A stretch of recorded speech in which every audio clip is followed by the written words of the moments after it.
அஸ்ஸலாமு அலைக்கும் வரஹ்மத்துல்லாஹி வபரகாத்துஹு. நபித்தோழர் அபூ ஹுரைரா ரலியல்லாஹு அன்ஹு அவர்கள் அறிவிக்கக்கூடிய இந்த ஹதீஸு சஹீஹ் முஸ்லிமில் பதிவு செய்யப்பட்டிருக்கு. நபிகள் நாயகம் ஸல்லல்லாஹு அலைஹி வஸல்லம் அவர்கள் இவ்வாறு சொல்கிறாங்க, வல்லதி நஃப்ஸும் முஹம்மதும் பியதி, இந்த முஹம்மதுனுடைய உயிர் யாருடைய கைவசம் இருக்கிறதோ அவனின் மீது சத்தியமாக, லா ததுஹபு துன்யா, இந்த உலகம் முடிந்து விடாது. எதுவரை தெரியுமா?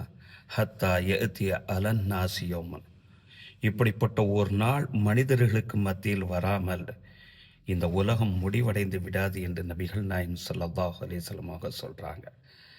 அது என்ன நாள்?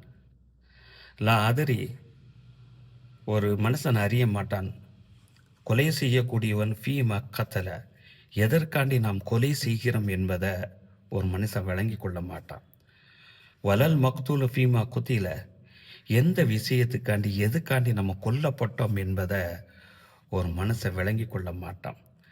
அதாவது கொலை செய்யக்கூடியவன் எதுக்காண்டி கொலை செய்கிறோம் என்பதையும், கொலை செய்யப்பட்டவன் எந்த நோக்கத்துக்காண்டி கொலை செய்யப்பட்டோம் என்பதையும் விளங்கி கொள்ள முடியாத ஒரு காலம் வராதவரை இந்த உலகம் முடிவடைந்து விடாது என்று நபிகள் நாயகம் ஸல்லல்லாஹு அலைஹி வஸல்லம் சொன்னாங்க.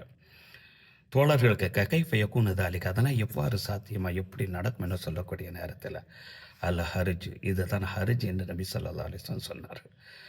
சொல்லிவிட்டு, யாருடைய சுய லாபத்துக்காக வேண்டியோ கொலை செய்யக்கூடிய நபர்களும் கொலை செய்யப்பட்ட நபர்களும் இருக்கிறார்களோ ஃபின்னாரி, அவர்கள் நரகத்தில் தான் இருப்பார்கள் என்று நபிகள் நாயகம் ஸல்லல்லாஹு அலைஹி வஸல்லம் அவர்கள் சொல்லி காட்டுறாங்க.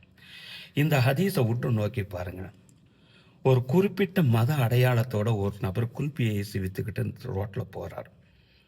ரோட்டில் எங்கேயோ செல்லக்கூடிய அந்த வாகனம் அந்த மத அடையாளத்தை பார்த்ததோடு அவரை வந்து ஏறி விபத்துக்குள்ளாக்கி அவரை கொலை செய்துவிட்டு சென்று விடுகிறது. கொலை செய்யக்கூடிய அந்த நபர் எந்த நோக்கத்துக்காண்டி செய்கிறார் என்பது கூட தெரியாது, அப்பாவிய கொலை செய்கிறார். அதே நேரத்தில் புர்கா அணிந்து இருக்கக்கூடிய ஒரு பெண் ரோட்டாரமாக நடந்து போய்கிட்டு இருக்கிறாங்க. ரோட்டில் போகக்கூடிய அந்த வாகனம் அந்த அடையாளத்தை பார்த்ததோட அந்த பெண்களை ஏற்றி விட்டு விபத்துக்குள்ளாக்கி விட்டு அந்த பெண்களுக்கு என்ன ஆனதை கூட என்பது கூட யோசிக்காமல் கடந்து மின்னல் வேகத்தில் கடந்து செல்கிறார். எங்கேயோ தாக்கப்படக்கூடிய தன்னுடைய சகோதரனுக்காக வேதனை வெளிப்படுத்தக்கூடிய முடியாத ஒரு சூழ்நிலையில் இந்த சமூகம் தள்ளப்பட்டு இருக்கிறது. இவைகளெல்லாம் பார்க்கக்கூடிய நேரத்தில் மேல் கூறப்பட்ட அந்த ஹதீஸும் எந்த அளவுக்கு நிதர்சனமாக இந்த உலகத்தில் நடத்தி காட்டப்படுகிறது. அன்பானவர்களை, அல்லாட்ட நிறைய துஆ செய்யும். நம்ம சமூகத்தை பாதுகாக்கிறதற்காண்டி, நம்மளுடைய ஈமானுக்காண்டி இறைவன்கிட்ட துஆ செய்வோம் இன்ஷா அல்லாஹ்.